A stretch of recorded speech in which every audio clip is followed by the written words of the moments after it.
So this is our third week on the portrait. We've done the measuring, we've done the outline, now we're going to add some detail. All I want us to do this week is think about block sections of shading. I don't want us to worry about the finer detail. I want us to look at the dark shadows, I want us to look at the mid shadows and leave the light ones there. This is going to help us to refine our drawing if anything is slightly off, because no doubt there will be things not quite in the right place, and it's going to start to look alive. In next week's session, we will look at that fine detail to make everything look stunning.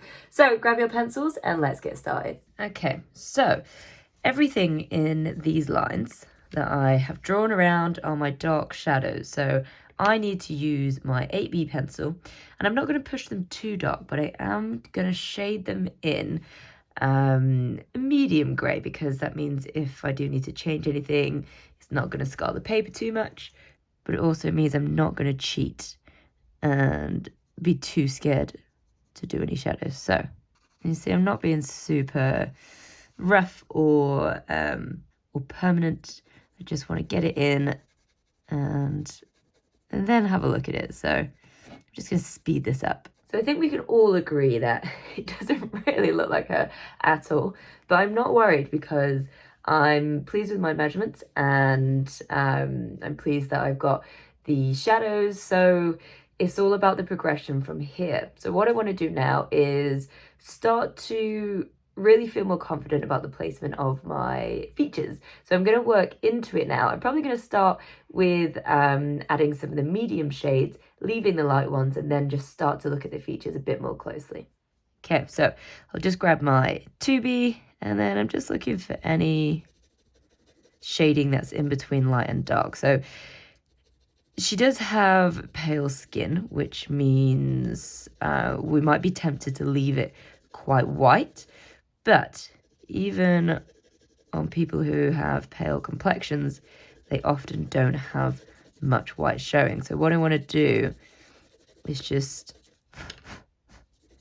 try and get a lot of that white covered, or at least just leave a little bit of a highlight rather than the whole thing. So I'm probably shading value 2, maybe value 3 around it, but just on the head I can leave a little bit of light there, and then I just want to work down to the eye. I want to leave the highlight where the brow is.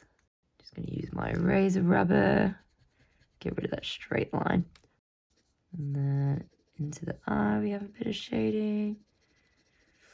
Oh, I forgot to shade in the eye bag. I'll use my 2B for that then. Good.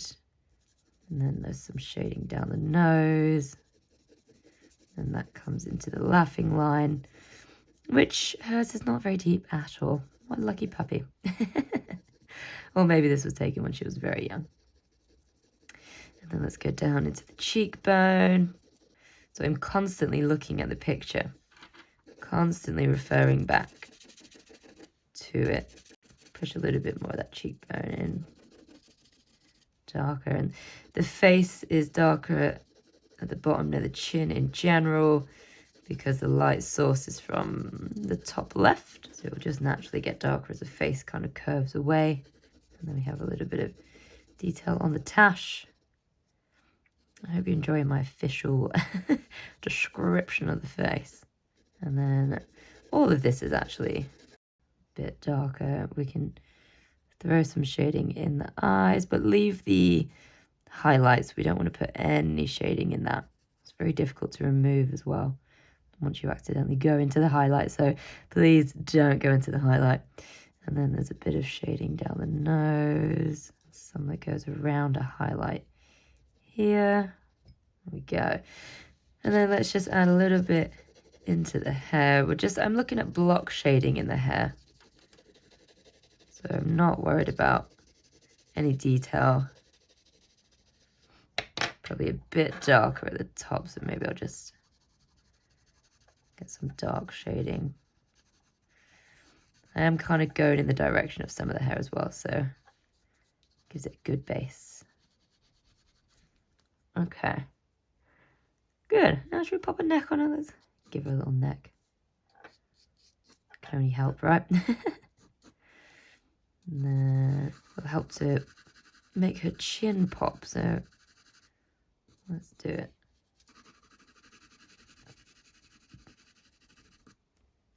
If you're enjoying this, don't forget you can support me for just £3 a month on Patreon. The link is below in the description. Okay, team, so we're at a really good point with our portrait. We have got our measuring, we've got our base shading, and next week we're going to look at how to merge it all together to get the really fine-tuned portrait that we're after. Please bear in mind that portraits take some time and patience and effort, and there's a lot of preparation that goes into them.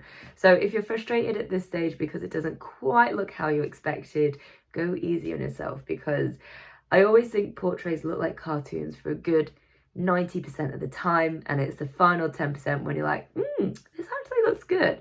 So in the next session, I'm going to show you how to make your portrait look even better. See you next week.